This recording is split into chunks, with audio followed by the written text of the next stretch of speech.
এই সুদীর্ঘ লম্বা রাস্তাটি হলো একটি বাঁধ বা ড্যাম।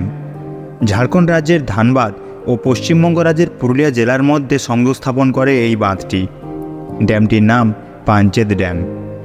দামোদর ভ্যালি কর্পোরেশনের প্রথম ধাপে অন্তর্ভুক্ত 4টি বহুমুখী ড্যামের মধ্যে শেষ বাঁধটি ছিল পাঞ্চেত ড্যাম, যা দামোদর নদের ওপারে নির্মিত হয়েছিল এবং 1959 সালে তা ওপেন করা হয়েছিল। তো রিসেন্টলি শহরের ব্যস্ততা কাটিয়ে আমরা এই সুন্দর জায়গাটি সহ ড্যামটিতে গিয়েছিলাম। তাহলে আসুন প্রথম থেকে শুরু করি।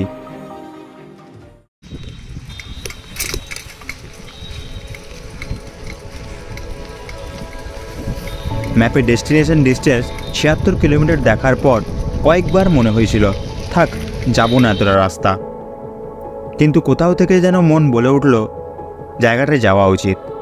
তাই আর কি, আমরা আর কিছু না ভেবে চলতে থাকলাম দ্য পাঞ্চেত ড্যামের দিকে।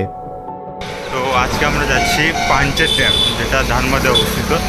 এবারে আমার কিছু কাজ ছিল, তাই প্ল্যান করা হলো, আর যেহেতু আজকে সোমবার, তাই প্ল্যান করা হলো দুপুর 2:30টার দিকে বেরোনো হবে। তাই এখন আমি আকাশদার বাড়ি যাচ্ছি। আর এটা হচ্ছে আমার সাইকেল, হ্যাঁ, আর সাইকেলের হেলমেট নেওয়া আছে। যখন বাইকে বসবো তখন দুটো হেলমেট লাগাবো, যেহেতু অনেক দূর। এখন তো প্রায় 76 কিলোমিটার এখান থেকে। ঠিক আছে, তো তার সিগন্যালটা বার করে নিই এক সেকেন্ড। হ্যাঁ, তো সিগন্যাল বার করে নিলাম। এবার ব্যাপারটা হচ্ছে এখান থেকে প্রায় 76 কিলোমিটার বা তারও উপরে হয়তো হতে পারে। ঠিক আছে, তো এবার আকাশে বাড়ি যাচ্ছি। এখন প্রায় 2:15 মতো বাজে।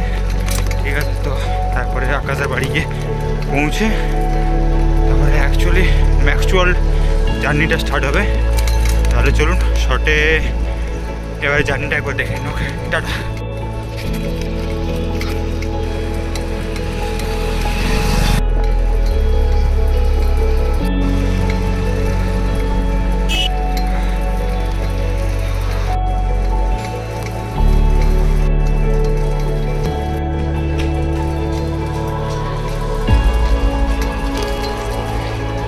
আকাশের বাড়ির কাছাকাছি চলে এসেছি। আমি গেছি হাঁপিয়ে গেছি, কারণ সাইকেল বেশি চালাই না আমি। এবারে বাইকটাতে যাবে মজাই মজা। বাবাগো মাগো,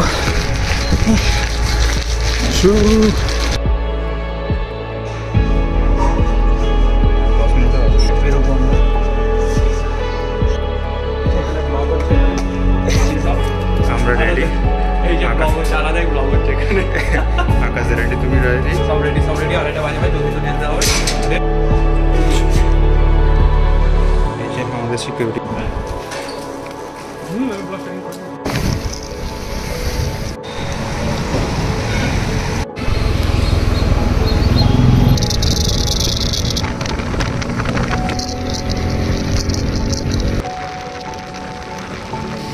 যেতে যেতে ম্যাপের ডিস্টেন্স যত কমতে থাকছিল তত যেন এক্সাইটমেন্টটা আরও বেড়ে উঠছিল। মনে হচ্ছিল ছোটোবেলায় যার নাম ভূগোলের বইয়ে পড়েছি তাকে আজ সামনে থেকে দেখতে পাবো। যেমন ম্যাপের ডিস্টেন্স যখন প্রায় 18 থেকে 19 কিলোমিটার এখনও বাকি, কিন্তু হাইওয়ে থেকে দূরের ওই বড় বড় ঢিপি পাহাড় সব দেখা যাচ্ছিল, তখন আমি ঠিক এমনটা হচ্ছিলাম। আমার মনে হয় যে কোনো মানুষের পক্ষে এরকম ব্যবহার করাটা অত্যন্ত স্বাভাবিক। যে নিজের এসকেপ জোনটা পেতে চাইলেও পায় না, তার সামনে এমন সব দৃশ্য এলে তার জন্য এটি করা অত্যন্ত স্বাভাবিক। তারপর আমরা আর কিছুক্ষণ পরেই ভালো খারাপ সব ধরনের রাস্তা পার করে শেষমেশ পৌঁছলাম আমাদের ডেস্টিনেশন দ্য পাঞ্চেত ড্যামের দিকে। আর তখন সানসেটের সময় হয়ে এসেছিল বলে সেই সময়টা ঠিক এমন দেখাচ্ছিল।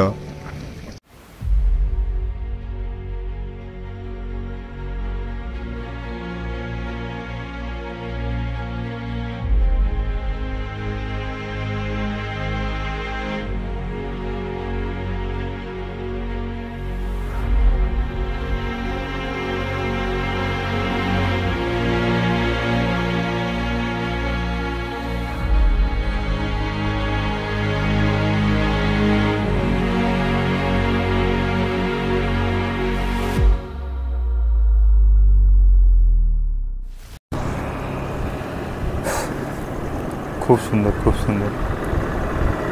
মানে এখানে মানে মানে এসে প্রচণ্ড পরিমাণে মানে কি বলবো, হয় না একটা পয়সা উসুল, পয়সা লাগেনি যদিও, তাও মানে খুব সুন্দর। মাঝে মধ্যে এরকম যদি ব্রেক পাওয়া যায় এই ব্যাপারটা খুবই মানে সুন্দর হয়ে যায় আর কি। এই পাহাড়টা এর আগে আমি একবারই গেছিলাম, সেটা হচ্ছে মুকুটমণিপুর, তাও অন্য একটা ইয়েতে। এটা আমাদের পাঞ্চেত, এটা আই থিঙ্ক পাঞ্চেত হিল আছে, তো খুব সুন্দর।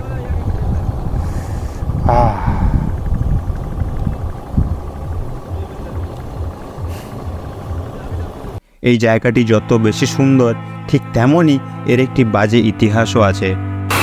এবারে এটাও একটা জিনিস শোনা গেছে যে 1959 ইয়ারে যখন এই ড্যামটা যখন উদ্বোধন করা হয়েছিল, তখনকার তৎকালীন যে প্রধানমন্ত্রী ছিলেন জওহরলাল নেহেরুকে এখানে নিমন্ত্রণ করা হয় উদ্বোধন করার জন্য।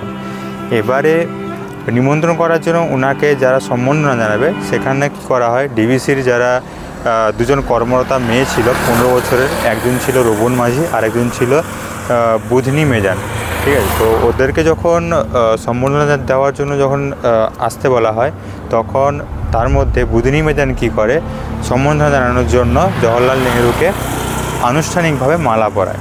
সেই হেতু কী করা হয়েছে যে বুধনি মেজানের যে গ্রামের যারা প্রবীণরা ছিল, মানে এল্ডার পার্সন যারা ছিল, ওরা মনে করলো যে আনুষ্ঠানিকভাবে বুধনি মেজানের বিয়ে হয়ে গেছে। তখন কি হয় যে যেহেতু জওহরলাল নেহেরু সাঁওতাল ছিলেন না, তারা মানে কি, তারা তাদের গ্রামের অনুসারে তারা মানে যে ওরা ওদের ধর্মের বিপক্ষে যাওয়া হয়েছে, সেই জন্য কী করা হয়, ওরা বুধনি মেজানকে সেখান থেকে বিতাড়িত করে, প্লাস গ্রাম থেকেও তাড়িয়ে দেয়। সেকেন্ড হচ্ছে ওর কোনো পাড়া প্রতিবেশী বা আত্মীয় স্বজন কেউই ওর সাপোর্ট নেয় না তখন। তাই এর ফলে কি হয়, কিছুদিন পরে এখানকার বাসিন্দা যে ছিল, তাদের একজন নাম ছিল সুধীর দত্ত বলে একজন ছিলেন, উনি ওনার কাছে আশ্রয় নেন এবং তার একটা মেয়ে সন্তানও তিনি একটা মেয়ে সন্তানও দেন। তা কিন্তু ব্যাপারটা হচ্ছে যে যেহেতু ওনারা সাঁওতাল ধর্মে ছিলেন না তৈরি, এর ফলে প্লাস আগের ঘটনাগুলোকে ওরা সাক্ষ্য রেখে ওই গ্রামের যারা লোকজন ছিল তারা কী করে, ওর মেয়েকেও মেনে নেননি। এর ফলে কী হয়, কিছু বছর পরে ডিভিসির যে উনি কর্মরতা ছিলেন ওই বুধনি মেজানকে ওখানেও কাজ করতে দেয় না, ওখান থেকে বরখাস্ত করে দেওয়া হয়।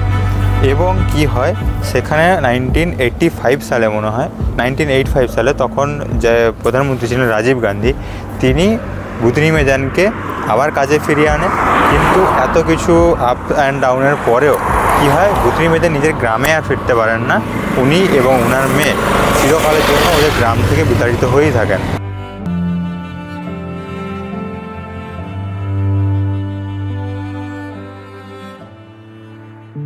ওখানে বেশ কিছুক্ষণ কাটানোর পর সন্ধে নেমে আসছে বলে আমরা এবার রওনা দিই আমাদের ঘরের পথে। এই জায়গাটাতে আসতে পারতাম না যদি না আকাশদা এখানে না নিয়ে আসতো আমাকে। ঠিক আছে, আকাশদা না থাকলে সিরিয়াসলি, কারণ আমি বেরিয়েছিলাম, হ্যাঁ অনেকজনে আমাকে বের করেছে, সাহায্য করেছে ঘর থেকে, আমি প্রচণ্ড পরিমাণে ইন্ট্রোভার্ট ছিলাম, বাট আকাশদা মানে কি বলবো, এখন মেন ক্যারেক্টার প্লে করছে আকাশদা, মানে কিছু বলার নেই। ঠিক আছে, এই ব্যাপার। আর মেন তারপরে সব থেকে বড় সাথী সেটা হচ্ছে আকাশদার এই বাইকটা আমার লক্ষ্মী ঠাকুর, আমার ঠিক আছে, লক্ষ্মী ঠাকুর হিসাবে বলি, কারণ সবারই 250 বাইক আছে।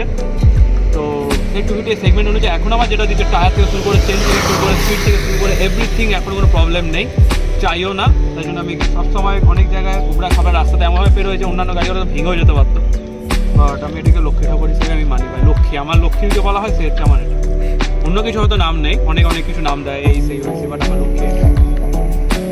তাহলে মানে একটা কি বলবো, জিনিস নেই, কি বলবো আর, মানে এতটাই হেল্প করে একটা জিনিস। তো যাই হোক, আমাদের এবারে বেরোতে হবে, কারণ অলরেডি 5টা বেজে গেছে, সন্ধ্যে, বিকেল 5টা, সরি। আমাদেরকে 1 ঘন্টার মধ্যে ঢুকতেই হবে ঘরে, যেটা এখন প্রায় 76 কিলোমিটার দূরে। 76 কিলোমিটার রাস্তা আমরা 1 ঘন্টায় পুরো যাবো এক্ষুনি।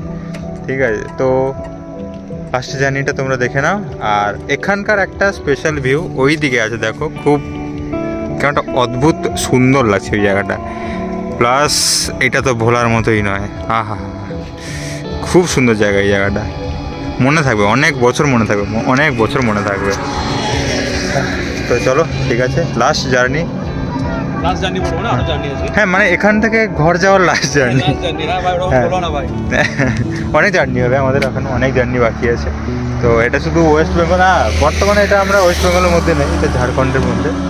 তো হ্যাঁ এটা অন্য ডিস্ট্রিক্ট চলে, হ্যাঁ অন্য স্টেটে আছি। এবারে দেখা যাবে আমরা আরও স্টেটে যাব, ঠিক আছে, যেটা আমাদের ওয়েস্ট বেঙ্গল থেকে অনেকটাই দূরে থাকবে। তো এখনও জার্নিস অনেক বাকি আছে। দেখা হচ্ছে তাহলে পরের কোনো ভিডিওতে। আরে লাস্ট ভিডিওর একদম লাস্ট পোর্শন এনজয় করো, টাটা। ফেরার সময় আর কোনো রকমের ভিডিও বানালাম না, কারণ এবারটা আমি রাইডটাকে ফিল করতে চেয়েছিলাম। তবে যাওয়ার আগে একটি শেষ কথা, জীবনে এত টানাপোড়েন, এত সমস্যা, টেনশন, নানান রকমের ব্যস্ততার মাঝে এরকম যদি একটা ব্রেক পাওয়া যায় তাহলে কিন্তু ব্যাপারটা মন্দ হয় না। এইটুকু পেলেই ওই ব্যস্ততা বা সমস্যাগুলোকে এতটা জটিল বলেও মনে হবে না। ভালো থাকবেন সকলে, পারলে জায়গাটি থেকে ঘুরে আসবেন। মন ভালো করার দায়িত্ব জায়গাটি নিজেই নিয়ে নেবে।